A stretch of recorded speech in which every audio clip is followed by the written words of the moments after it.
Welcome to the How Did That Work Out podcast, where we share, explore, as well as inspect internally and externally a variety of our life situations as well as others, all for the purpose of answering, how did that work out? I'm your host, Mike J. And I'm your host, Graham. Let's get into this.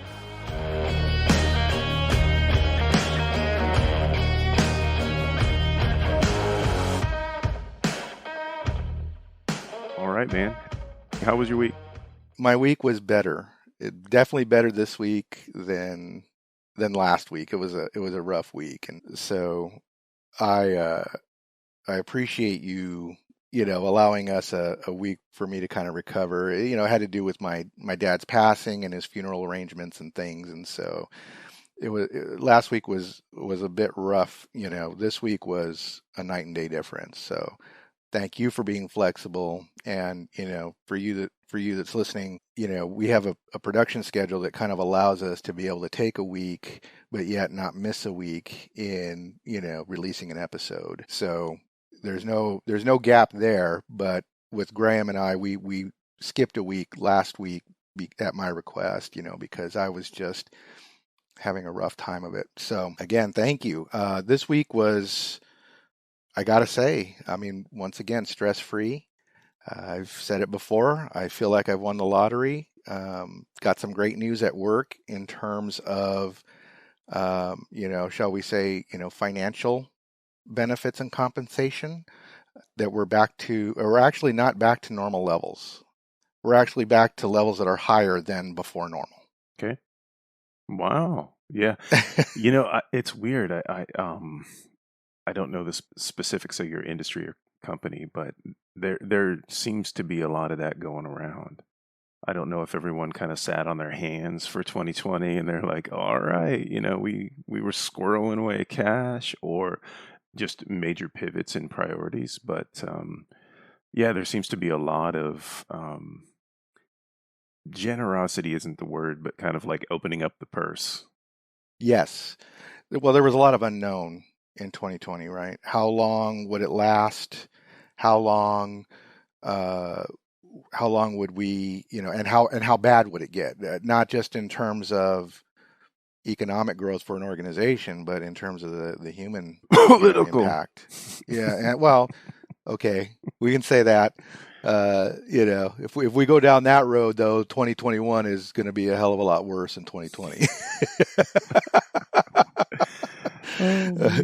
Yeah, and the numbers speak for themselves. But anyway, I digress. So yeah, there was a lot of unknown, and so the organization that I work for, they're a financial services company, so they see those trends and they sock away for that, so that they don't have to lay off anybody. At least they try, right? They have a war chest that they put into, so that if they have to dip into it, they can. And so they'll let go of contractors and consultants before they let go of their own people. And their own people would be like the absolute last resort. So thankfully, nobody got laid off. They even kept their, even though it was remote, they kept their summer intern. If they made offers to new hires, they kept that. They kept their offers. They, I think, extended their start dates by a couple of months, but also the internship programs, they kept those going. So overall, just really a people-focused company. Now, I don't want to sound tone deaf and not acknowledge that there's a lot of people, and potentially those of you listening have been impacted by this financially. So, I'm over here saying that's good news, and I'm sharing that good news. I'm not saying that, because I did, I'm so glad somebody else didn't. That's not even the case. I feel like I have to over quantify that a little bit sometimes, because we're kind of in a sensitive society at this point, but I do acknowledge that there are people that aren't as lucky, and that is hard. Well, and I've been there. Sure, and we could step through the gradients. Like I've heard some horror stories. I guess at best they're like secondhand, but myself, I work for myself, and I've seen my direct contacts are company heads and department directors and CEOs, and um, it was such a menagerie. You know, projects rather disappeared. New projects came in hot, like they were priority one, and then you know, communication was irregular. The cadence was, you know, uh, just that, like unpredictable. So the flow was disrupted. Money was coming in, but it was just in this kind of like, well, you know how summer is typically a downtime for a lot of companies. People go on their vacations Hmm. and stuff. Yes. That was a surreal summer work experience for sure. Hmm. Um, yeah, so it was very different for me. And this year, a lot of my clients pivoted and came on strong, and that's good. I've heard some anecdotes in like the service industry, specifically restaurant. You know, you have uh, restaurant owners collecting that PPP and then Hmm. firing people left and right, Right. Hmm. and you know, being kind of, there's one specifically, I won't call anybody out, but it's made a lot of press that, you know, their employees kind of mobilized and organized, and the restaurant owner just dug their heels in deeper. They didn't acknowledge, you know, their wrongdoings, or even, you know, concede was the last thing on their mind, and they just laid in harder. Like, Yeah, and they look God, at you like, what's with the stink eye, people? I mean, yeah. and yet there's the other side of that spectrum too, which is restaurants pleading with their government, their state government, their, city government to open up so they can go back to paying their employees. And perhaps those are the ones that use the PPP for its intended purpose, and then they just ran out, and so now the only option is to open or as a business die. And that brings about a kind of a phrase that, and I don't even remember where, I don't know if it was my dad or if it was in the military, which means it could have been in the military and spoken to me through my dad, but Hmm. it's just a simple phrase: adapt or die. Yeah. Yeah. And I think 2020, even going into 2021, like you were talking about the restaurant industry, it got hit very, very hard. But there are some restaurants that never would have considered delivering until this pandemic. So, if anything, right now it was through adaptation or die. But when things go back to normal, do you think they're really going to stop the delivery service? So now they've just created a new revenue stream Hmm. Right. that they otherwise would not have explored. When we look at these lockdowns, I lost somebody to COVID. Okay. So, you know, obviously it's a bad thing, but when you look at these lockdowns, it also forced not, businesses and individuals and families to redefine things, to Hmm. redefine lots of things. Number one, I don't think that there's one person that could say that they didn't notice some kind of a slower pace during this whole let's work from home everybody. Hmm. Some have done that for years. Some have Hmm. worked from home for years. Others are, office people through and through, and they can't get along without being in an office, and so it was Hmm. very hard for them. But overall, families slowed down because you were spending lots of time together in a home of some kind, whether it's an apartment, a house, whatever. But families were spending more time together. And because you didn't have a commute, you actually had the opportunity to have more quality time together. While also, though, because you weren't taking vacations out, you probably weren't taking your full vacation. You might be taking a long weekend here or there just to kind of catch your breath. But for businesses, while they had to redefine work from home or what office work is into like a work from home scenario, there were Hmm. significant investments that many of those businesses had to make. Ours being one of them. We went from like 10,000 VPN users on any given day to over 50,000, Right. and that's a lot of scale. Yeah. right? Yeah. And so there was a big investment in the infrastructure to be able to handle that. So the businesses have to redefine, but they also redefine their products. Like you said, some products went away, but new ones came up, or ones that already existed became red hot to the top because the business saw, well, even though this wasn't like our, core functionality or our core product, it sure is now because we're gonna get rid of that we can't sustain, support, or produce, and we're going to replace it with one that we can and one that customers actually want in the new Hmm. dynamic. So Hmm. uh, change is hard, and yes, a pandemic, believe me, is horrible. But if, like, in the whole how did that work out fashion, though, if you were to peel this onion, you'd see, you know, and yeah, you'd see a lot of good came from this. And yeah, you can point out that murder, domestic abuse was on the rise, drug abuse is on the rise, depression's on the rise. Yeah, okay, yes, but I would say that families that needed that time because they were always working and couldn't even spend 10 minutes with each other because they were so busy, those that wanted it got brought together. Businesses now understand the importance of a work-life balance because that company doesn't want to be responsible for someone taking their own life or beating on their spouse because the company is demanding so much of somebody. Now that you're at home, you can work for me 24 hours a day. So anyway, that's my rant. I'll I'll give you some airtime here to kind of express your thoughts. But again, overall, I just think that if you do look, there was a lot of good from a business perspective. Americans are workaholics by nature. I think that slowed that down. Businesses can be very demanding by nature. I think that kind of curtailed a little bit. So again, I see the good that came from this.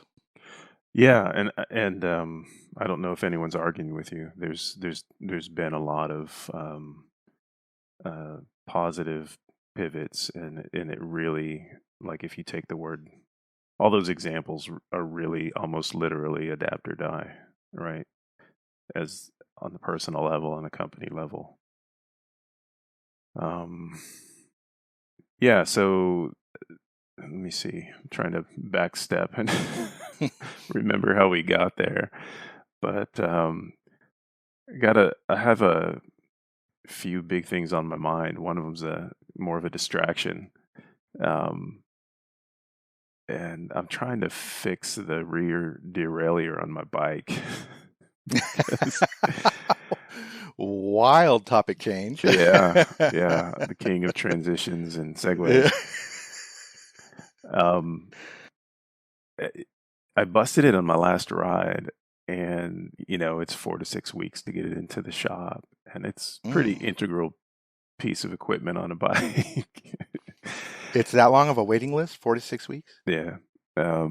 So I was like, well, I'll take matters into my own hand because I've been very gradually doing more and more maintenance as those waits get longer, like, yeah, I can replace a chain. I can learn how to do that and other little stuff. So this is a big one for me. It's very simple, but you have to understand the reason every component exists, right? So it's sitting on there in a half-assed state.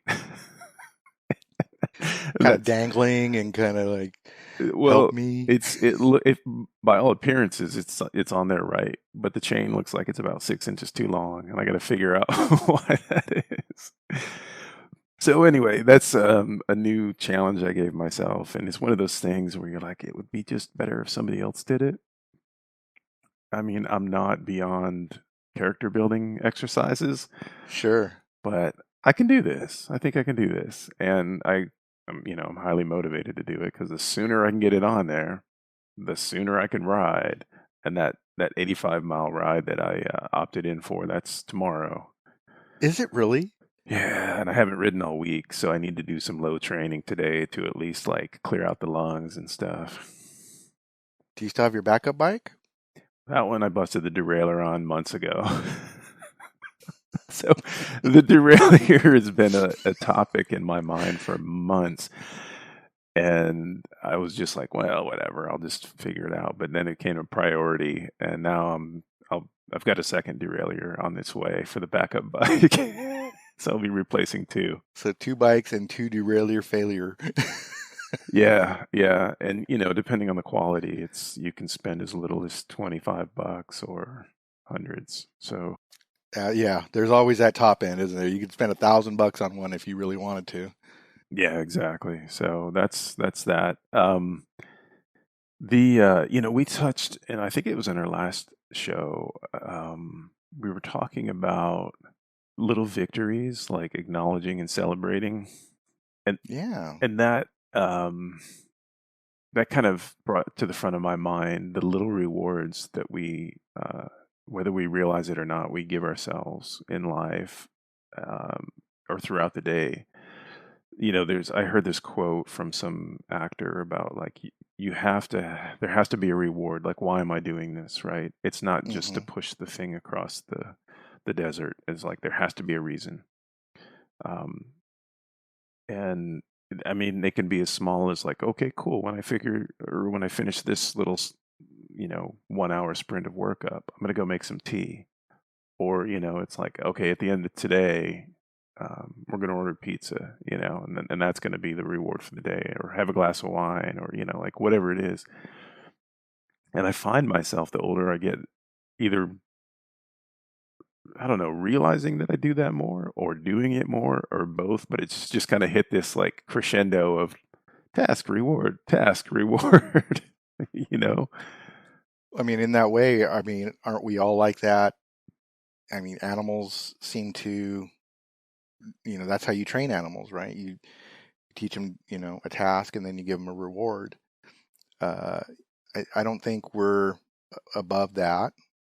I've got a great story though on Mm-hmm. this is Let's have it. when I got my first job, my first paying job, that is, I worked at a pet shop. And I think I'd mentioned that in episode 0. I worked at a pet shop, and my boss, who was the owner, one of the 3 owners, would always pull a dollar bill out of the register Mm. and give it to me and say, "Hey, go next door and get me a large Pepsi." Mm-hmm. And next door was In-N-Out Burger. Mm. So I would go get a Pepsi, and I always had that smell of the hamburgers and the fries, and I was like, and so I would bring him his Pepsi. Well, then I decided that every day that I get paid, and I would close it. I was in high school at the time, so Mm-hmm. I would always like end up helping close the shop. So we'd get out of there, 9 o'clock, and then if there was a shipment of fish that came in, we'd be there to like 11:30, Mm-hmm. and In-N-Out was always open late. So I decided at some point that when I got my paycheck, I would go next door to In-N-Out and I would get me a double double, an order of fries, and a strawberry shake. Mm-hmm. And I would eat that there, and then I would go home, and it would be late, so parents would be asleep and all that. And then I made it a tradition every payday. Well, when I left that place and went on with my life, I'd stopped doing it. Mm-hmm. And yet recently, I resurrected it, and now it's something that me and my wife participate in the sense that when it's payday, Yeah. we get ourselves a payday treat, which means we'll order delivery Yeah.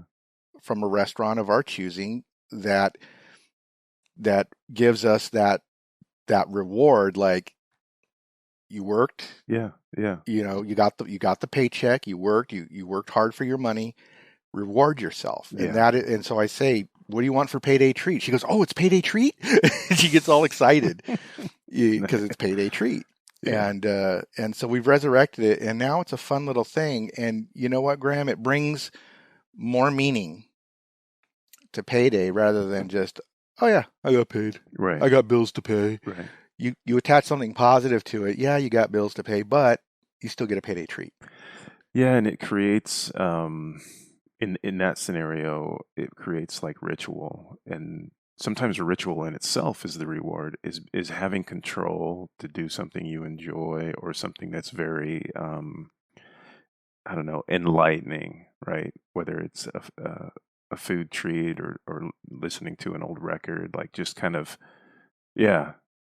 Rituals are, I think, sacred and cherished, right? Unless you're Yeah, throwing people in volcanoes. Somebody enjoyed doing that, not everybody. somebody somewhere. but but yeah, like I think it's real important for us to like in your 20s, man, good luck trying to recognize whether you're working hard or rewarding yourself. You're kind of all over the place. Um, but yeah, I've noticed it so much more as I've gotten older. Like, and it's started to almost become the way I structure my day. Like, oh, you know what? I'm gonna wake up super early today. I'm gonna bang out half a day's work. I'm gonna go for a long bike ride. Like that's my reward. And I don't get to do that if I didn't, if I didn't successfully conquer that first chunk, you know. You're absolutely right. And I want to backtrack to the pet shop story here real quick. Sure, yeah, yeah. There was another why. There were a couple of whys as to why I wanted to have a job after school. In fact, I quit football, which I loved playing, although I Mm, wasn't very good at it. hmm. So it didn't love me back. I decided, I didn't like being at home. I was a teenager Yeah. and I was living with my dad and a stepmom who just couldn't stand me and my brother. Couldn't stand, I mean, resented us Mm, from head to toe every day, every minute of every day. hmm. So I looked for reasons to not be home. Right. And the other cool thing was that if I had a job, I wouldn't have to clean up the kitchen after dinner. Mm-mm. If I wasn't home, I couldn't clean up because I didn't partake in anything Right. that created the mess. Yeah. So my brother would have to do it all. Nice. Plus, I had an aunt who bought a new car, and it was an old, at the time it wasn't that old, I guess, but it was older. It was a 1972 Datsun 510 station wagon in pea soup green, like a puke green. Yeah, classic. So I used to call it the lean green, like Mm-hmm. short for the lean green fighting machine. Mm-hmm. She offered to sell it to me, and I'm like, for how much? And she says, give me $200 and we'll Yeah. call it even. Yeah, isn't that crazy? So I would go to work at the pet shop, take all the hours I could, work almost every night after school. I get maybe one night off during the week. Mm-hmm. And that was like heaven. It was like, oh, I can go straight home, finish my homework, and I can go to bed at a decent hour. But then I'd also work Saturdays, and usually all day Saturday. So in any case, what I'm bringing here to the forefront is that if I didn't give myself those payday treats, I could have got the car a lot sooner. Mm-hmm. Okay. Makes sense. But I still gave myself those payday treats, and I still got the car. Yeah. It makes me think. Here's where my mind goes when you say something like that. Is it makes me bring up the question of at what expense, right? You're like, yes, I'm Yes. working hard and I'm giving it my all. I get one night off a week because I've got XYZ goal. One goal I'm trying to get away from something. The other goal I'm trying to move towards things, whether material or whatever. But at what expense? I need to keep myself sane along the way. And right, I feel like we're Yes. both kind of saying the same thing. Like you've got to keep. I don't want to sound woo woo, but you're finding balance. You're finding a way you can exist in all of this that doesn't take parts away from you on along the journey. It's a marathon, not a sprint. There it is. With most things, Yeah, with yeah. with anything, I would say, I would even go on a limb and say with anything meaningful, it's a marathon, not a sprint. Because in the 90s, when I got out of the Army the first time, I was newly married. I was 21 years old and got hitched. And I would otherwise say it was a big mistake, but I got my three boys out of that. So I'm luckiest man on earth, even though I had to endure some pain to get there. But throughout the 90s, I was busting my ass all day, every day. I was working 18-hour days and having a commute, having to go into the office at like 1 in the morning sometimes, all because coming out of the Army without a degree, I was kind of at a deficit in terms of earning potential. even though I had 4 years of hands-on experience with another 22 weeks of training before I even put my first hand on an actual piece of production communications gear. So I get out and I have to reprove myself again. And with no degree, that becomes a little tougher. But not only that, I also wanted to, by the time I was 30, I wanted to be either a director or a VP of an established company. And the reason for that was so that I could make enough money and have enough flexibility with my schedule to be able to spend more time with the wife and kids. And my then wife wanted to be a stay-at-home mom. Well, at entry-level salary, that wasn't going to happen. Sure. And it was Southern California to boot. So it reminds me of that Dave Chappelle skit where he's working at Whack Arnold's. Whack Arnold's. Where they're glamorizing him, like, look at young Calvin, way to go, young blood. You know, you're holding down the job, but the reality is he comes home and gets yelled at. She's like, these burgers and fries ain't gonna pay the rent. Exactly. I would volunteer for the overtime, and even though I was on salary, I'd still volunteer so I wouldn't have to go home and hear the bitching about how I'm never home enough, but yet I'm also not making enough for her to be a stay-at-home mom. And when's that going to happen? So nothing was good enough, and that's a lot of the onus on why I believe this podcast ought to exist, because there have to be other guys out there that no matter which way you turn, you're still screwed up, right? You're not making enough money, but yet you're not home enough. Yeah, it can feel you're like always so serious, but yet you never have a sense of humor. Mm-hmm. Mm-hmm. Yeah. And or you joke too much.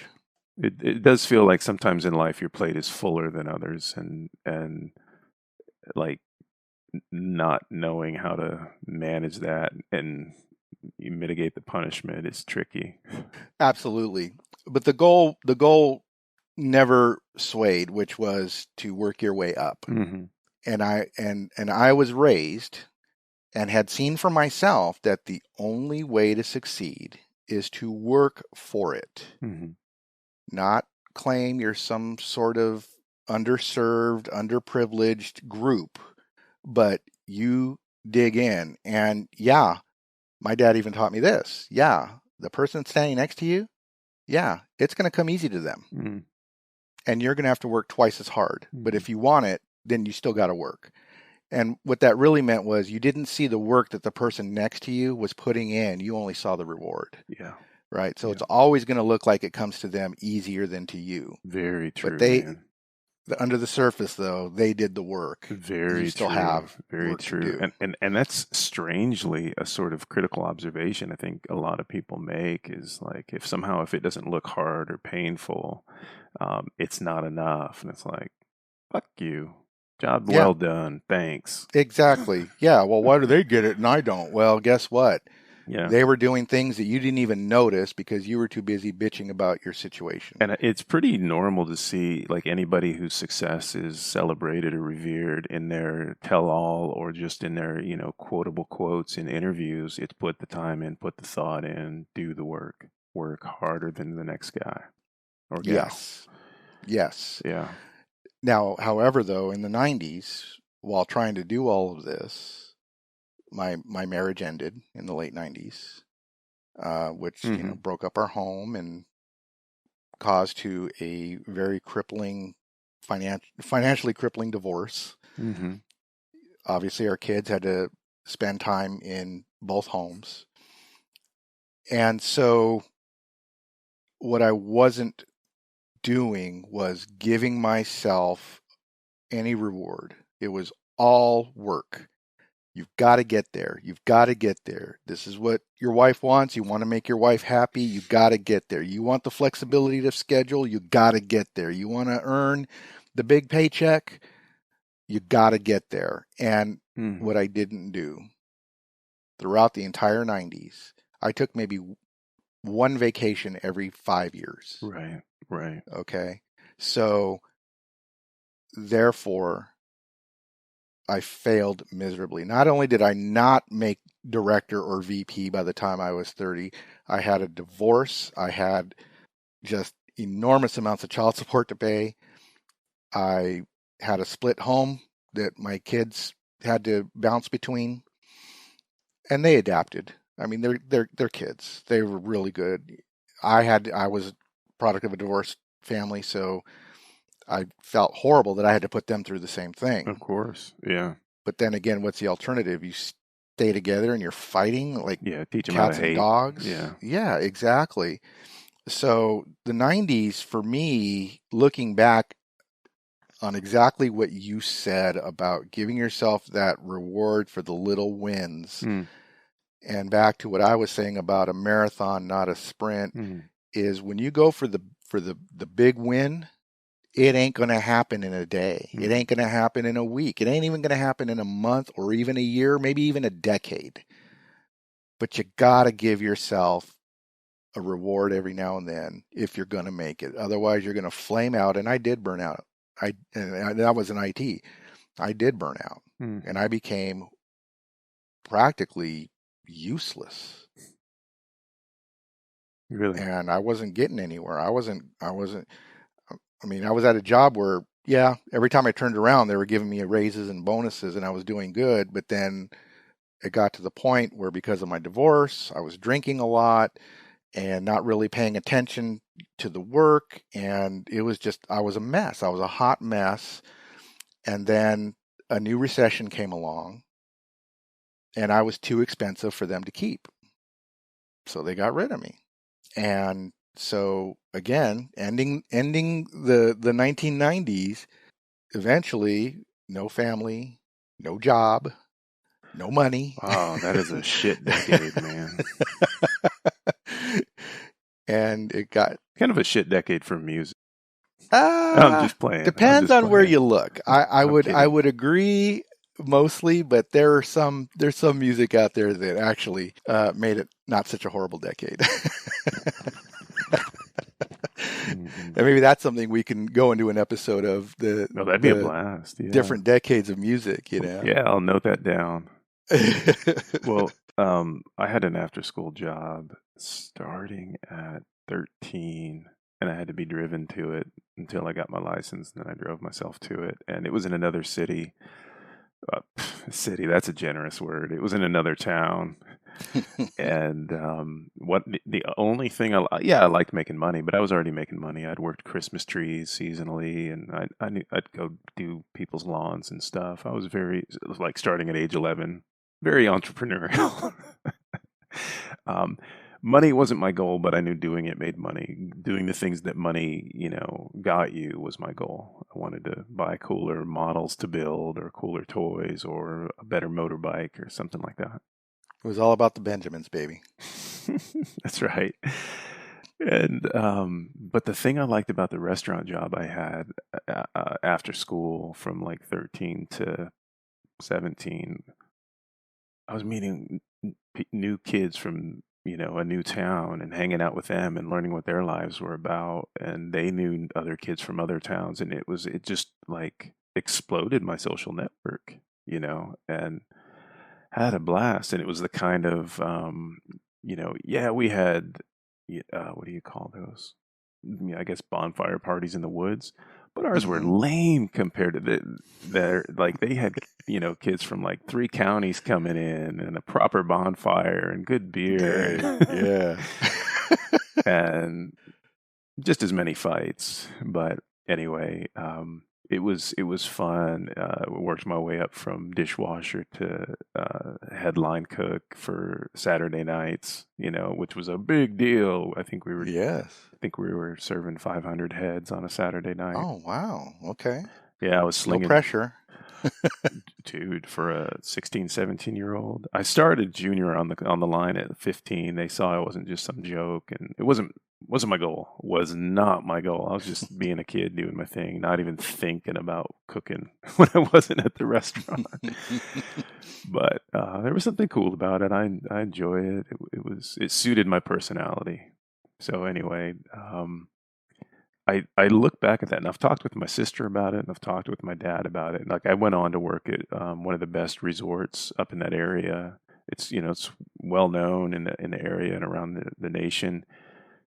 I could have parlayed that into something, but my heart wasn't in it at all. It wasn't something I saw myself doing. I could have had a change of heart, could have switched gears, but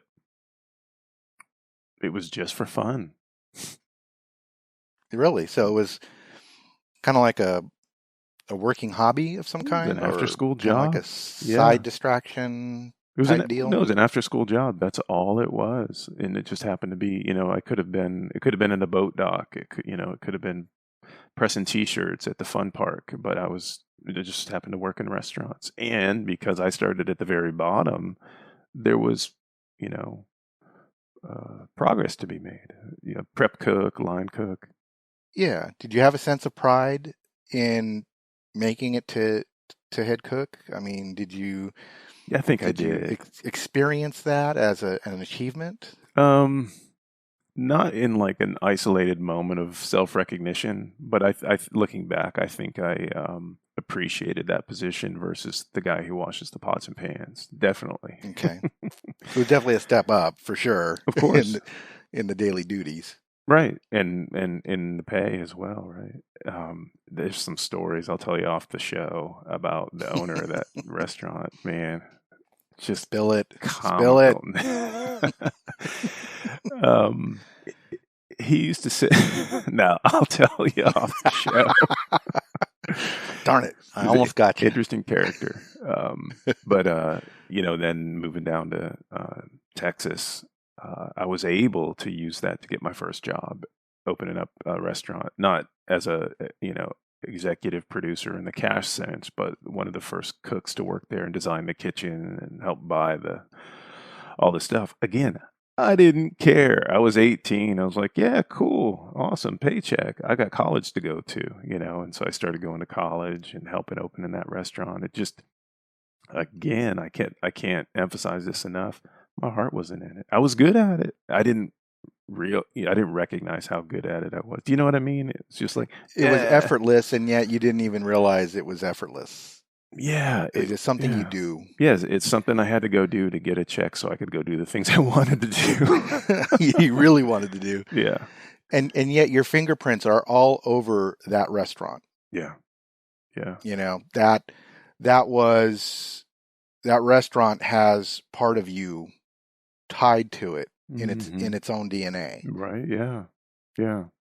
because you helped build it. You helped even grow it, I would say, through your decisions. Helped it. I would assume it was a success, No, the I restaurant. failed.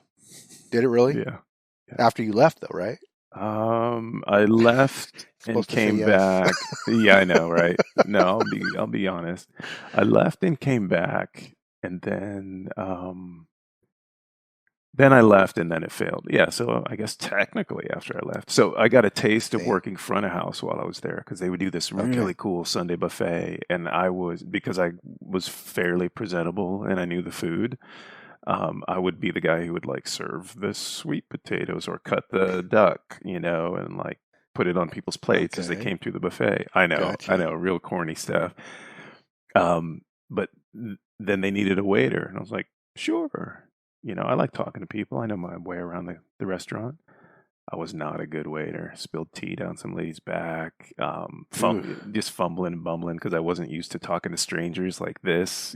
Straight Okay. eye contact and criticism and stuff. But I did okay, and then I went and worked at a really big restaurant in Houston, and I really learned like waiting tables, bartending. Started doing kitchen management. And this whole time, I'm still going to college. And I just woke up one day. I was like, what are you really trying to do? You need to calm down your social life and this weird 15-year or 12-year restaurant career you've been building and go ahead and wrap up that college thing. Silly.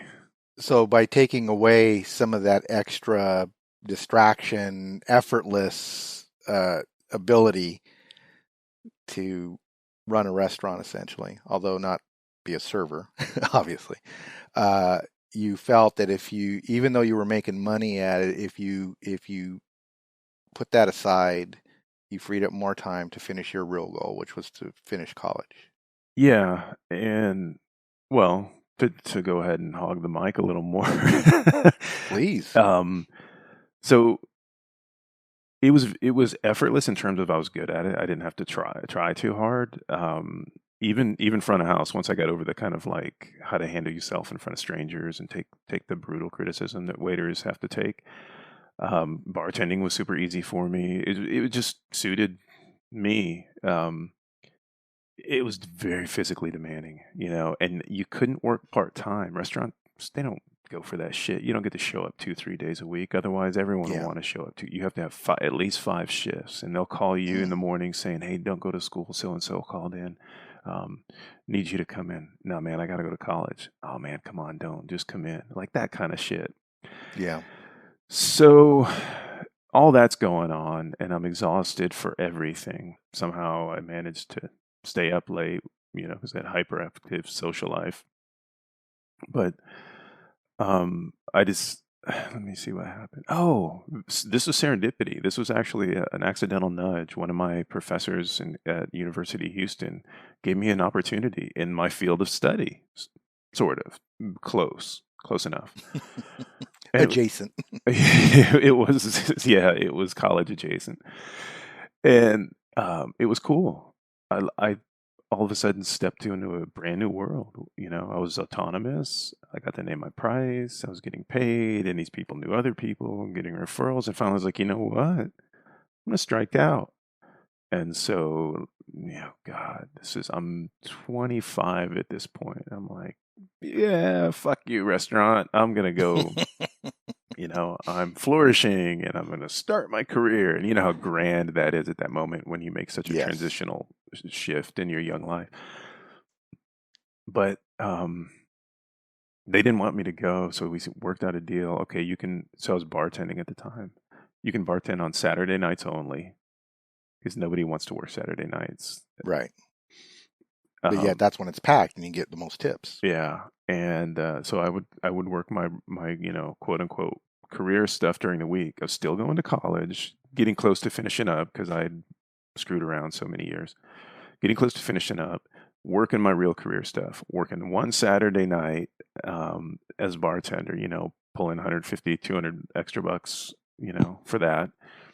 Then I started to dread Saturday nights, like, things were taking different shape outside of Saturday nights. And I was like, oh man, and now the people I hang out with, they have Saturday nights off. Our careers have shifted, and I noticed myself starting to dread it. So I gave it up, and they even gave me shit for that.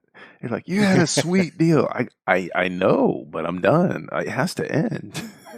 Right.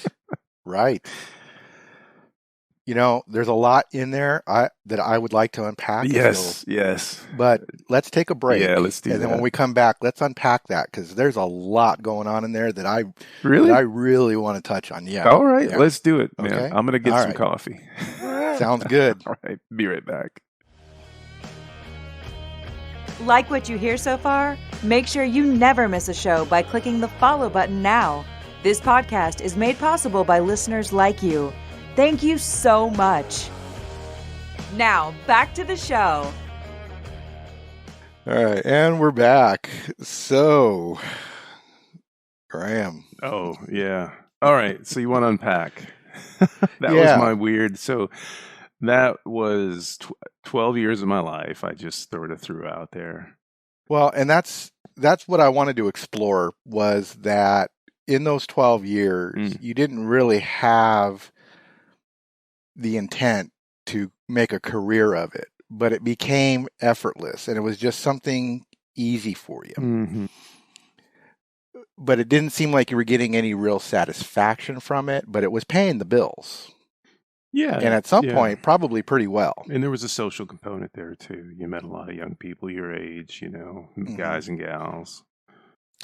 So the why wasn't anything real. I mean, the why was pretty basic. Money and meeting people and possibly girls. The meeting people I had, that wasn't even it wasn't a leading why. It might have been sort of like Sure. like a byproduct. An underlying. Yeah, and much like yourself, I wanted to get out of the house. I Yeah. didn't want to sit at my. I did really well in school when I wanted to, but at that period in my life, I was not interested in academics, and it wasn't because I was interested in girls. I just had a real shit attitude. I was 13-year-old boy, and in a house that I didn't necessarily always feel comfortable in. So yeah, I'm gonna go over here and do that. Been there, done that. Right. Now, after that 12 years, though, you broke into an adjacent field of study Yeah. to what your at the time passion was. But over that 12 years, as effortless as it seemed to you,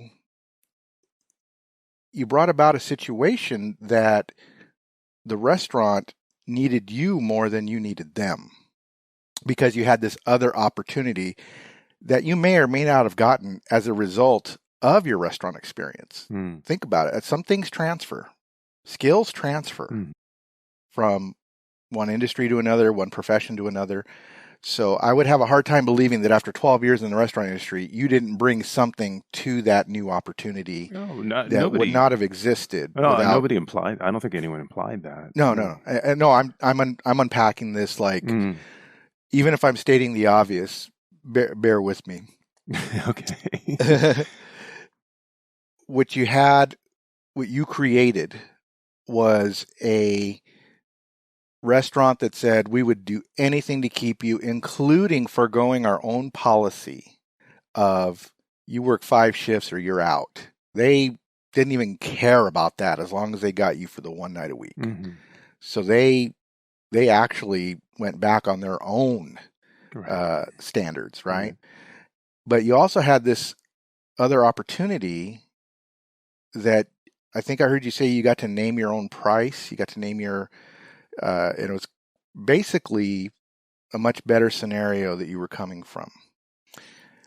And by having that attitude of, well, I don't really need you, restaurant, I don't really need you, that made them want you even more.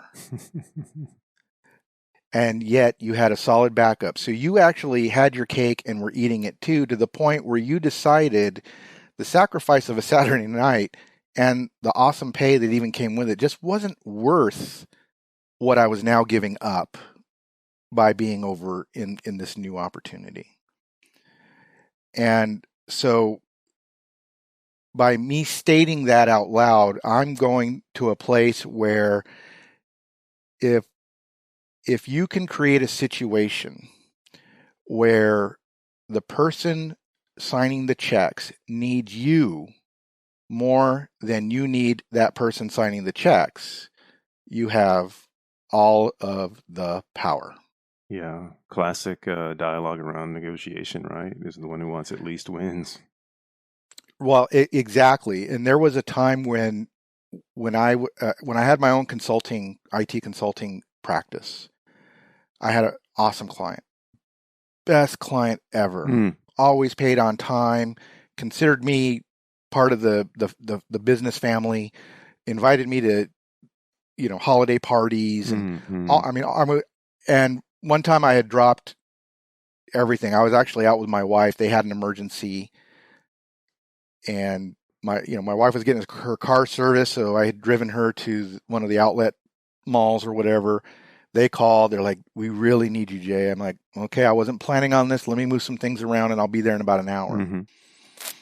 So I called my wife because I was sitting in the car. I didn't want to go in the outlet mall. I called her. I said, "Look, I got to go. I need you to come back." And she's like, "Oh, what happened?" I go, "Well, client A called." And she's like, "Oh, okay." So she came back to the car. I took her back to the dealership and sped on down to the client and basically just worked on fixing the problem. Right. Now, to me, because they were such a good client, I had no issues rearranging things on a moment's notice because they were that cool to work for. Yeah, on the short list. Yes. And when I was done, the vice president of operations, who was basically my contact, I worked directly under him essentially, and he brought an envelope to me, and he says, "We really appreciate you dropping everything to come and help us." And I'm like, "Oh, it wasn't an issue. It worked out where I could rearrange those things. If I couldn't have, I would have had to have given you the bad news, but thankfully I was able to." Mm-hmm.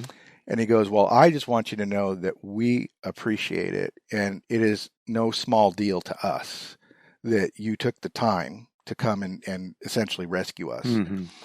He says, we want you to have this." And so he gave me the envelope, and it was $600 in cash. Mm-hmm. And he goes, "And that's not, we still want you to bill for the time, the travel time, the time you spent here fixing this, but we want you to also have this." Yeah. Yeah. And I was like blown away. I almost cried. I was like, "Are you serious?" I mean, for me, I thought I was just doing what a good consultant who appreciates his clients would do. Right. Okay. Now, fast forward about a year, I got an offer to join a consulting firm.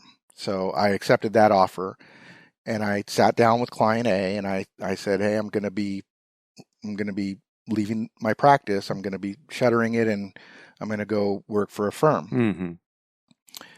And they tried to essentially get me to rethink that decision. Mm-hmm. They're like, "What would it take for you to stay?" And I wasn't even an employee. And I'm like, this is just something I think I have to do. And they're like, "Okay, well, let's do this. What are they wanting to pay you?" Right. And I told them, they said, "Well, we can't do that much, but we'll give you a base salary." And I'll just throw out numbers, whatever. "I'll give you a base salary of $68,000, Mm-hmm. and you'd still be our consultant, and you could take on other clients, Right. and we'd give you an office here Sweetheart deal, man. to work out of." Right. Okay. Right. And so because you've always been responsive to us, we have no fear whatsoever that if you take on other clients, Right. that we're gonna suffer in terms of service. Yeah, they wanted to secure you. Yes. Yeah. Yes. And I said, "Well, but there's a matter of a signing bonus." And they said, "Well, how much?" And I said, "I don't know, $10,000. Mm. And he said, this was the president, but not the owner that I was talking to now. He says, "Oh, I can authorize that right now." Right. Right. And I go, "Yeah, but they've got health care, and as an independent, I don't, Yeah. And he tell you what, we'll put you on our company health care. Well, yeah, you're We'll technically an declare employee. we'll declare you an employee. Yeah. You'll get all the benefits of an employee, but you can still go out and get other clients." Yeah. And I still said no. Okay. Any regrets? A little. Yeah. Right. Yeah. But it doesn't end there. Right. Okay. It doesn't end there. So I'm on like my second assignment with this new firm. Well, it's not really a new firm. I came back to work for them. I had worked for them before I started my own practice. But anyway, I'm on my second assignment. I'm in Minneapolis, Minnesota. And I get a call from the VP of operations, my normal contact. Mm-hmm. "Well, hey, Jay, how's it going?" And I'm like, "Oh, it's going good. What you up to? It's so good to hear from you." He's like, "Oh, yeah, everything's great." He goes, "Listen, we decided that we want to hire a full-time IT director, Mm-hmm. and we'd love for you to fill that role." Mm-hmm. Now, mind you, he was a vice president. Remember, in the 90s, I wanted to be a director, but I wasn't 30 anymore. Right. So it suddenly lost its luster. Yeah, but he says, "We'd love to give you first crack at it." And I was like, "Oh man, that is," and he threw out numbers and everything. I go, "That is so generous." And he goes, "It's not enough? Well, talk, give me a number." Mm-hmm. And I'm like, "Oh man, I just started here. It wouldn't look great. I'm really flattered." And they said, "Okay, listen, the guy you set us up with, he's a good guy, but we don't like him. Mhm. We don't like him. He's not as responsive as you are, and he seems distracted when he's here. Always something else going on. Look, we want you to still consult for us. Yeah. And I'm like, well, look, there's going to be times where I'm on a plane and I can't respond to you if you've got an emergency. And they're like, well, we'll just have to get over that. We'll have to wait. And I go, okay. Wow. Now this is the same company from before. Is that right? Yes, okay. Yes. And so I said, okay. I said, well, yeah, as long as you're okay with that, we'll do that. And in my head, I'm thinking, but the other guy, for all of the non-responsiveness, it couldn't be as long as a 2-3 hour flight that they would be waiting for me to call him back. Right. But for some reason, that was unacceptable for him to create that kind of a delay. Yeah. But A-okay for me. Mm-hmm.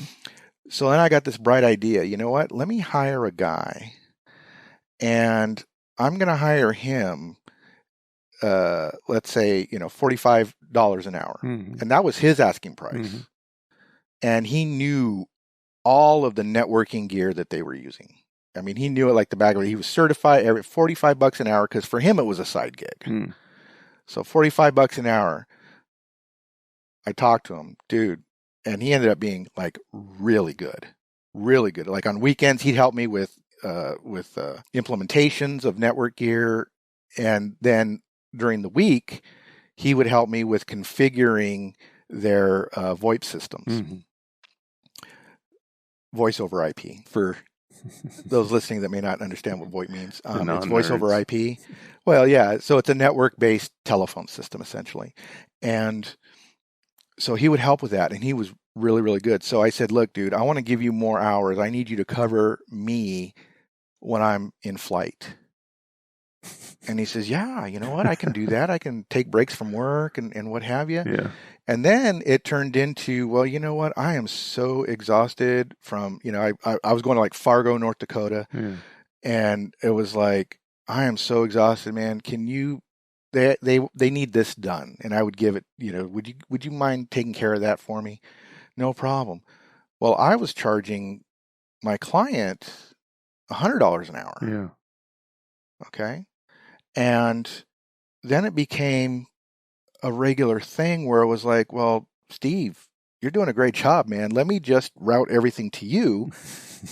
And I could focus on my day job and get a good night's sleep. Mm-hmm. And he didn't mind being up later to fix things. And he was charging a really good rate. Mm-hmm. So I was making money literally while I slept. Yeah. Yeah. From a client that essentially I could do no wrong. Yeah. Okay. And I'm not saying that as, hey, I got over on them. What I'm saying is that I needed them less than they needed me. Mm-hmm. Mm-hmm. And therefore I had and then they called again later on saying, can we just bring you on full time? They asked again. And finally, after the second no, they stopped asking.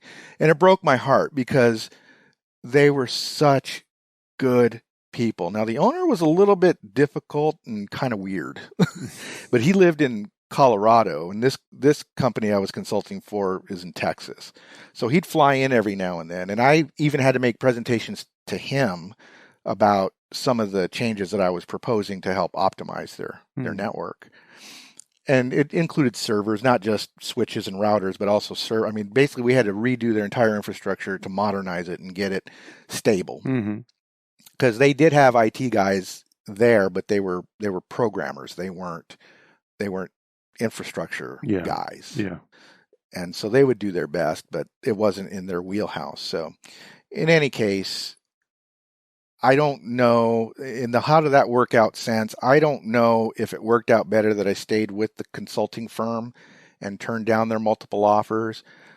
I just know that I was able to kind of ride that wave where I could hire somebody who was more than competent to do the work, paid him his asking price, and my client paying me my asking price. Right. And everybody won. Yeah. Everybody. Yeah. The client got taken care of. Steve got his side gig paycheck. I was making money while I was at a client site making my day salary, and if Steve was working on something while I was at the client site, I was making essentially double the money. Mm-hmm. You see? And then at night and on weekends, Steve took care of it all. Mm-hmm. And I didn't have to, at some point, all I had to do was write the email saying, okay, guys, hey, client A, the work's done. If you notice any issues, let me know. And if they did let me know, then I would just like forward it over to Steve and he'd be right on it. So it was a perfect working relationship. But again, it came from, I didn't need them as much as they needed me. Yeah. Yeah.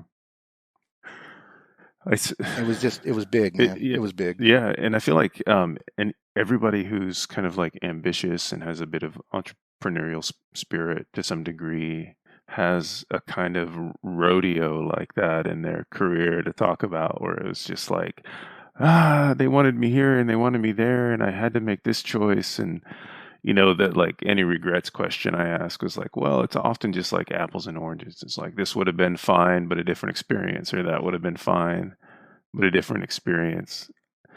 I have a lot of respect for the gentleman who had the, what are they offering you? He wanted to hear it all. Do you hear what he was up Yes. against?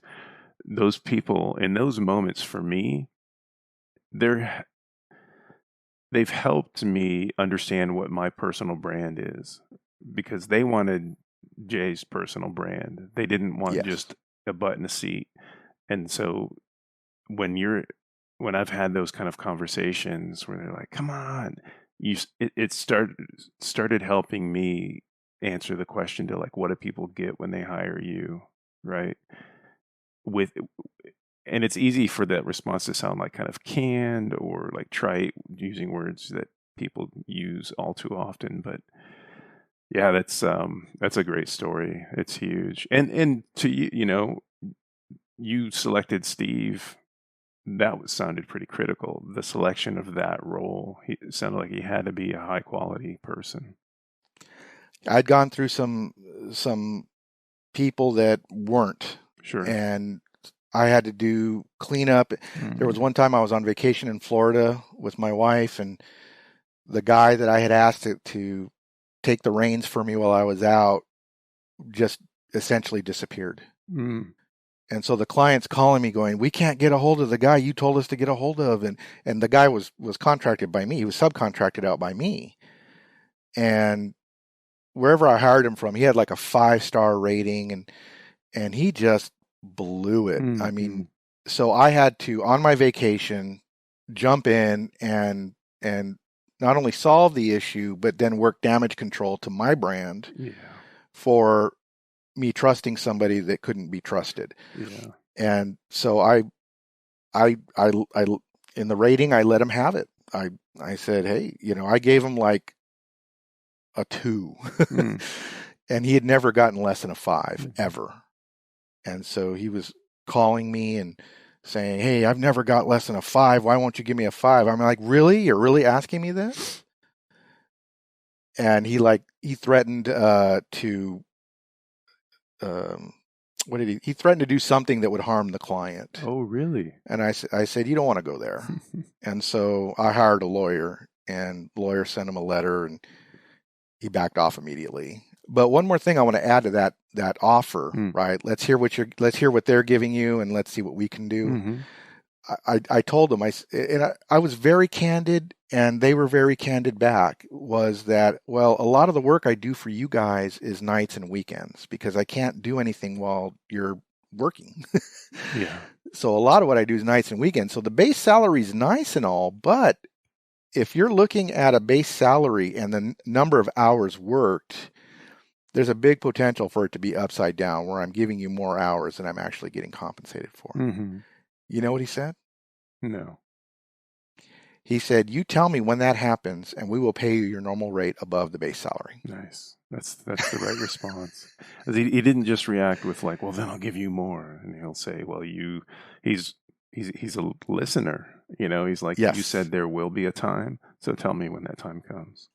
Exactly. Yeah. And it'll be no questions asked because they know I wouldn't be the guy to make it up. Yeah. Yeah. That's amazing, man. That's a great story. Thank you. I felt great reliving that and sharing that, not just with you, but with all of our listeners because it, like your situation, Graham, we have the ability to create scenarios where our skills are more in demand than we give ourselves credit for in many cases. And what comes easy to you and seems effortless is mind-blowing to somebody else. Yeah. And if you approach it with good attitude and if you approach it with humility, that also increases your value to the point where somebody somewhere is willing to do anything to keep you around and have you do your thing. Now, it's up to you to decide whether or not you can slog it out day in and day out, because sometimes it's more about the money. Yeah. It's not even about the money, rather. Yeah. It's more about the fulfillment, the satisfaction. Mm-hmm. But if you can command a salary, even for a little while you build up your bank account, and then make a break. And that's something else I wanted to bring up, was you were in the safe zone doing the restaurant thing for 12 years. That was safe. Yeah.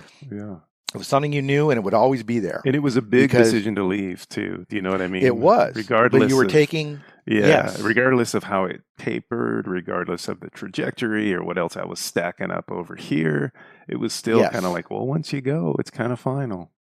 You were taking a leap, and that's kind of a lot like what creatives do, right? Like, let's take musicians.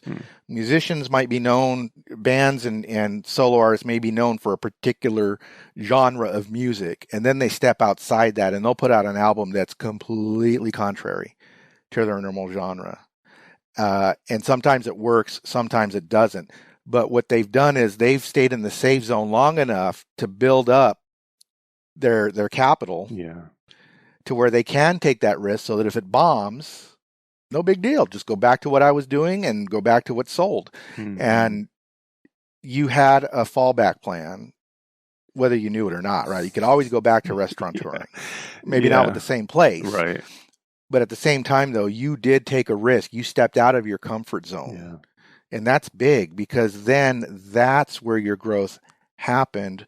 But all the while you established yourself, and now you've got a plan B should you ever need it. Even now, Graham, if business dried up, you have something you can go back to and pay the bills with. Mm-hmm. Maybe not all of them, and maybe not to the level you're living now, but the essentials would be taken care of because you have skills outside of your current chosen profession. Yeah. And yeah, I think there's I'll save it for next or another episode, but I was entertaining the concept you and I had talked about outside of the show of how things worked out for other people. And somehow Will Rogers came front of mind, and that's one interesting dude. And one thing he gave himself was world experience, like diversity in life experience, like living in other places. Really? And I think that's something we all owe ourselves. It's kind of a luxury, but so is college, and so are expensive shoes, and so are nice cars. Those things are luxuries too. So I think if we can give ourselves like really diverse experiences, strangely, serendipitously, accidentally, they can become backup careers, or they can become serious hobbies that if you ground it down a little more, you could parlay that into a career or a product line or diversity in income, or or something like really stay focused, but don't stay narrow. Right. And sometimes it's the same industry. Yeah. If I were to lose my job, my corporate job tomorrow, I've already proven that I can go out on my own and land my own clients, work up my own business. And even from what I did with that one client, I landed another client, the largest and most revered music company in Central Texas became one of my clients based on word of mouth. Right. Yeah. And they wanted to modernize. I mean, they were kind of stuck in the 60s. They sold instruments and sheet music and all of that. But the son of the founder was going to be handed the business, and so the son wanted to modernize. Sure. Yeah. And brought me in to help them visualize that. Mm-hmm. Yeah, word of mouth is powerful, and Yes. it started to come to my mind when you mentioned the guy that company had gotten. They're like, yeah, we don't like him. People, they have to value your work, but they have to also enjoy having you around to a certain extent. Yes. Yeah, you got to reduce the friction. Attitude is everything. Yeah. Yep. Yeah. Reducing that friction. That's well said, Graham. But like I said, you can be in the same industry. If I lost my corporate job tomorrow, the only thing I lost was a guaranteed paycheck.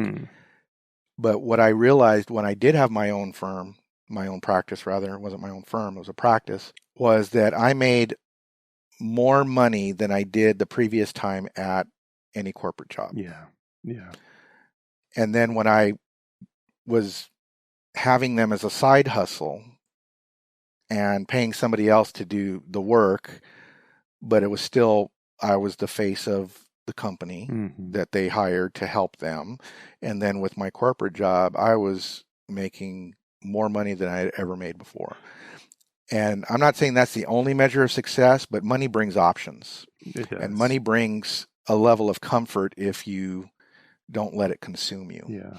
Yeah. So, and it's an indicator. Again, if you're making money, it means you're doing a lot of work, which means a lot of people are coming to you to solve their problems. Yes. Which means a lot of people trust you. There's a lot of details underneath that stack of cash. Right. And I've been out of private practice for a long time now, so it's not like my name carries weight anymore. Right. However, I would be, out of necessity, I would pound the pavement or what they call dial for dollars. Or even asking around, finding referral channels. Like, I'll tell you, I found a great referral channel in business cable or business telecommunications salesmen. If I'd offer them up kind of a finder's fee or a thank you for an introduction, I don't want to call it a bribe. It's not. If they bring me together with a potential client and that client becomes a client, I will give the referring person, whoever they are, 10% of the first invoice. As a, and so do you think they're going to stop talking me up around town if they know they're going to get 10% of the first invoice of every deal? And it just so happened the telecommunications guys, I mean, they're bringing in internet, they're bringing in phones and everything. And I don't really care about the phones. I care about the network. But with internet, that means you got to have a network. And if you have a network, that means you got to have computers on your desks or laptops. And so that was my sweet spot, was the networking infrastructure and the equipment that uses it, and then also the end workstations.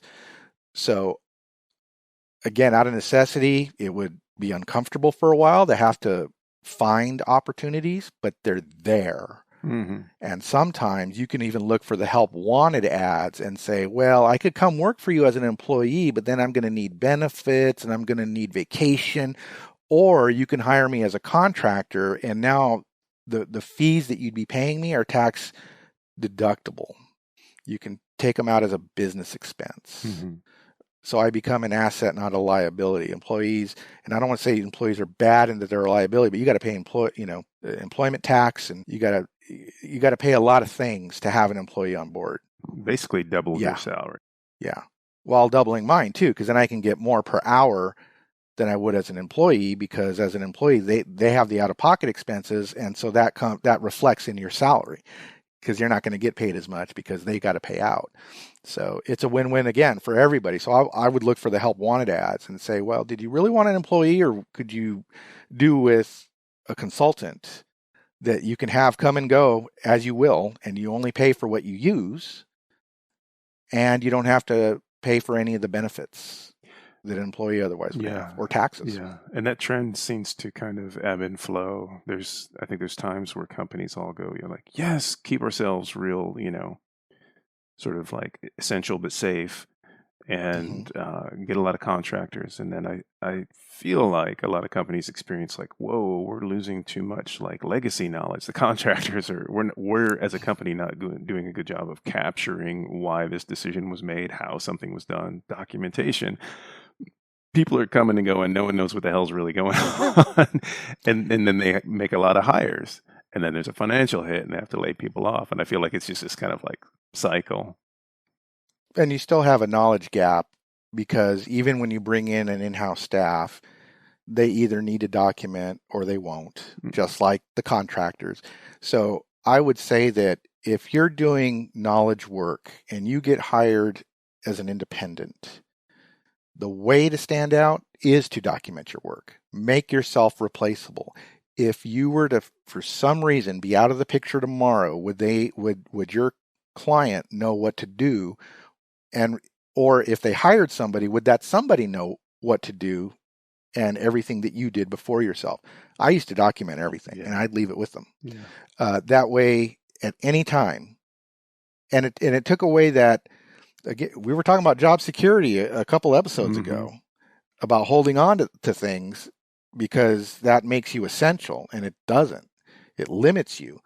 So I would do the same thing with my clients. Is I would document everything, and not after I left them as a consultant would I leave everything with them. I would give it to them after each implementation, after each project, so they could build their own library. And it was twofold. If they decided they no longer wanted me around, they could pick up where they left off by bringing in somebody who would understand the documents, right? Or if I wanted to take a vacation, I could bring somebody on and they have access to the knowledge. Yeah. And therefore, I'm not going to be bothered on vacation unless somebody doesn't show up like that one time. But I made myself replaceable. And in doing so, I became irreplaceable. Think about that. Yeah, I think it's really good advice and good practice. And I think often what happens there is if you're the guy who came in and did the service and then disappeared, you're as much a ghost as the previous guy and the next guy. So you're anonymous. And there's just this kind of like maybe there's a feeling. It's not a warm fuzzy. It's not a feeling of security or safety. It's the other feeling. Versus somebody who kept really good documentation, now they're a fountain of information, or at least a source of reliable information. Good feeling, person has a name, it perpetuates. Exactly. Yeah. Well, let's talk about one other benefit real quick, is that if you come into a situation where nothing's been documented, and you have to inherit the non-documented mess. I hate that shit. Right? Yeah. Well, I see it as a twofold opportunity. Number one, if I'm going to look around and find out, okay, how is this all put together? I'm going to build them. I'm going to have to do an initial assessment to see where you are before I can recommend where you should go, if at all. Maybe what you have is fine, and we just need to fine tune it. Yeah. We're not going to know until I look at it. I'm not. Time is money, right? So I'm not going to do it for free. But I'll do it, and then I'll provide you a written report. You see, so that if you don't hire me, you can give it to the next person. Yeah, you're not starting all over again. Exactly. Yeah. You can get, and if you want to shop around, whatever. I don't play games. Right? I just assume people are shopping around. Yeah, but yet I still got compensated for the time I spent. So that if they don't go with me, I still got paid. Yeah. The other opportunity is if they hire you to implement whatever it is, whether it's tweaks or whether it's a top down re-implementation of everything, a modernization, you name it, then you're getting paid for that too. And then on top of that, some consultants also want to resell hardware. They want to sell you, if they recommend a server, they want to sell you that server from them. Yeah. And they're going to buy it at a wholesale rate, and then they're going to mark it up. Yep. A little bit, maybe 1% to 3%. They're going to mark it up. So they get a little extra for the hardware on top of the labor to implement it. I didn't do that because in doing that, you'd have to pay sales tax to the state, and you'd have to keep track of all of those transactions. And if that hardware breaks, they're calling you and you're fixing it for free because you're going to give some kind of warranty. You're not going to put something in and say from day one, if it breaks, call me and I'll bill you my normal rate. Nobody's going to stand for that. Yeah. That's BS. So what I would do is I would call the hardware makers or the I guess the resellers like CDW and Right. some of the larger warehouses, and I would give them specs and they'd match me up with the hardware, and then I'd put it all into a recommendation memo or document and give them all the specs and all the pricing and where they can order it from. Right. Yeah. And I would step away. Now people might say, well, that's stupid. You could have made money on, a server costing, $5,000-$10,000. You could have made some good extra money. Mhm. But I'll tell you what, that would also require a lot more headache in the bookkeeping. Yeah. And then it would open me up to audits by the state to make sure I was keeping the right amount of tax and paying the right amount of tax, blah, blah. I didn't want any of that. I wanted it simple. But guess what? Because I recommended it and they ordered it, as soon as it arrives, they call me to come put it in. Yeah. And that's where I make my money. Big picture. That's the big picture. I agree. It liberated you from having to do the paperwork and the mental inventory of worrying about the government. Yeah. And the worry about that phone call and the liability of having to fix something that's broken. Well, and if it does break, who are they going to call? They're going to call me to deal with the vendor. Yeah, right. That's why they hired me, is to take care of their technology. So they could be on the phone with the vendor and say, hey, my new server just broke. What gives? Or they could say, Jay, the server broke. We don't know if it's the server or the network. So they're going to call me and pay my normal rate. Mm-hmm. And then I'll tell them, well, this is obviously a quality control issue with the machine. They're like, okay, well, go ahead and call them and get it worked out. Okay, at my normal rate, So again, I think I gain more by not reselling the hardware myself. I gain more because they're still going to call me anyway when something breaks. Yeah, and depending on how obvious or in front you make that to them, like, oh wow, this guy doesn't mark up his price, like his hardware is cheaper, basically. That carries over to the client perspective. Exactly. Yeah. I would say between the two of us, I think today we kind of gave a bit of a primer on how to succeed with skills you have and the skills you have, how they translate into new opportunities, and how you don't always need a corporate paycheck to survive, let alone thrive. Yeah. What did you get from today? Gosh, I hadn't even thought about it. I've been sowing the trees. Yeah, I think that's fair, is that you don't have to know how you're going to spend the rest of your life, because the truth is nobody really knows. A lot of people inherit a template, and that's fine. Some people sort of appropriate life templates and try to fit themselves into it, and that's fine too. I'm not here to judge, but you're not really going to know how your career is going to unfold, how your personal life is going to unfold, whether it's family, friends, or just your own self as a human being. There's no guarantees or predictions, but start to, like, depending on where you're at, learn as much as you can, pull on as many marketable skills as you can, whether it's kind of like as a fun hobby or it's something your buddy does that you like to tag along and just kind of absorb, or it was a summer job, free training is invaluable, right? Absolutely. Well, we also talked mentorship in previous episodes, which can also help with that skill building. Yeah, and mentorship, I think, requires a bit more focus. It does. Like, once you've kind of like narrowed in all the, like, oh yeah, this is something I might be more seriously interested in, I think that would be mentorship well spent for sure. Yeah, take it as it comes. I mean, there's like you described, Jay, there's hidden opportunities in some things, and it's easy to get distracted by the big opportunity, but also to kind of like just take a moment, take a pause, and think, okay, how's this going to play out? What other opportunities lie here? Yeah, it's so funny. It's fun. No, I agree, and I will say that there's a lot of discussion these days about capitalism and many of its ills, in comparison to other ideologies, I guess, or economies. But I would say that in a free market capitalist system, you are able to make a living however comfortable you want based on skills that you possess.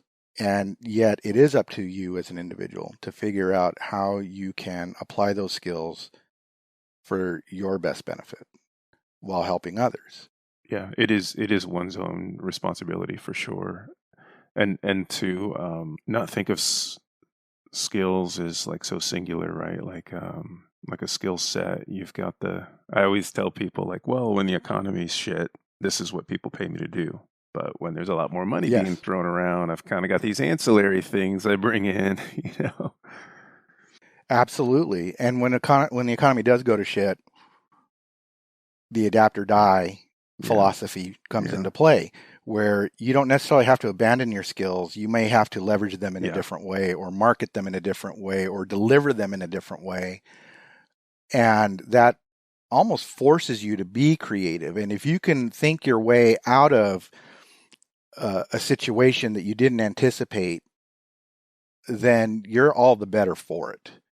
You're not a victim. You're all the better for it because you've been there, done that, and you thought of a way out of it. Chances are, if it were to happen again, God forbid, then you would have the means to do so because you've done it before. So it's not like it's uncharted territory anymore, but also you're thinking of creative ways for your skills to pay you dividends. Yeah, the likelihood of success definitely increases, right? Absolutely. What do you think? Did we talk it out? How did that work out? I think we did. I think we talked it all out. I'd say from our personal anecdotes, things have worked out pretty well when you look at humble beginnings and the journey through our lives. You had more than one career. I've had more than one career. And yet, here we are. I would like, again, there's no such thing as a self-made man. There really isn't, because somebody somewhere believed in you, and somebody gave you a chance, and somebody taught you something that gave you the skills you can leverage. So from our humble beginnings to where we are now, which I would say we're very blessed to be pretty comfortable. Agreed. Mm-hmm. Okay. And we have beautiful wives. Mm-hmm. You've got a gorgeous daughter. I've got 3 grown young men that used to be my boys. And through all that, it wasn't just always cake. I mean, we've had our Generation X has had more recessions than any generation before us. Woohoo! Hey, at least we did something. Well, and that's the thing. I mean, as Generation X, we've been subjected. We're probably going to be going on our 4th recession here pretty soon. 3 prior in our lifetimes, and potentially a 4th. So it wasn't all gravy. It wasn't all just, hey, will you give me a job? Sure. What do you want? How much you want? Like, it didn't end up like that. Just another notch in my braided belt from the 90s. Yes. Well, yeah. And the early 2000s. So, no. I'm just kidding. But again, though, if you look at things from a different lens, if you look at things from a lens of negativity, then you're always going to be wanting. Yeah. But if you look at things from gratitude and an attitude of gratitude, where, hey, I got these skills, even the pandemic can bring out some good. Mm-hmm. Something as awful as a pandemic can bring out some good. I would even dare say that my combat tours brought out something positive. Mm-hmm. Yes, there are negatives. Sure. I still have the nightmares. Yeah. I still have flashbacks. I still have PTSD.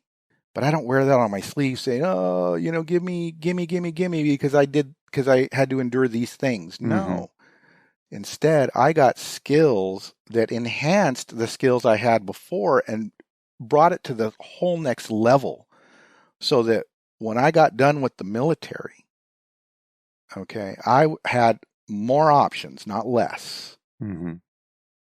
And a service record that, looks good on a resume, but a work ethic that somebody would only see if they gave you that chance, right? Yeah, so right. The resume gets you in the door. The purpose of a resume, I'll say it again, I've said it before, is to get the meeting. It's not to sell yourself in one read, because you can't. You want to get the meeting. So the skills and the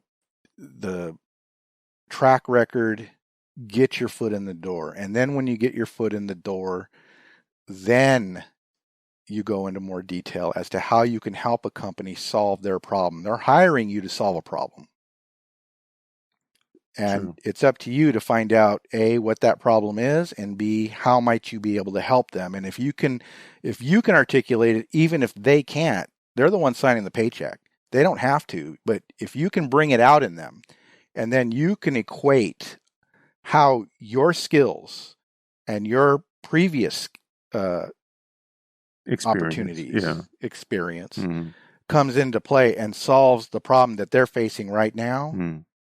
then again, you're ahead of the pack. You're on the short list, if not getting an offer that, that same day. I don't want to promise that, but I'm saying stranger things have happened. All right. Well, I don't want to beat this horse to death. I think we got a lot out of today. I hope we did. I hope those of you listening, I hope you got something valuable out of this. Again, it doesn't always have to be doom and gloom. Even in what seems like doom and gloom, there can be a positive outcome. Yep. Things will work out. All right. Well, I guess we'll wrap it up there. Thanks again for another great week, Graham. Always appreciate the insightful discussions. And those of you listening, I really appreciate you tuning in. And I say tuning in like we're on the radio, but I do appreciate you giving us a listen. And hopefully you'll stick around. And we've got a lot more to share. And hopefully you enjoy the way we share it. Right on. Good stuff. All right. Have a good week. All right. We'll see you next time. Bye for now. All right, there you have it. This is the final episode for Season 1 of How Did That Work Out? Be sure to catch up by listening to our earlier episodes, and if you'd like to know when Season 2 will be ready, be sure to sign up for our show notes newsletter at hdtwo.substack.com. That's hdtwo.substack.com. Be sure to catch us on Instagram, Facebook, and YouTube as well. All our links can be found at our Substack sign-up page. Be good, be well, learn from life's lessons, and we'll talk to you soon.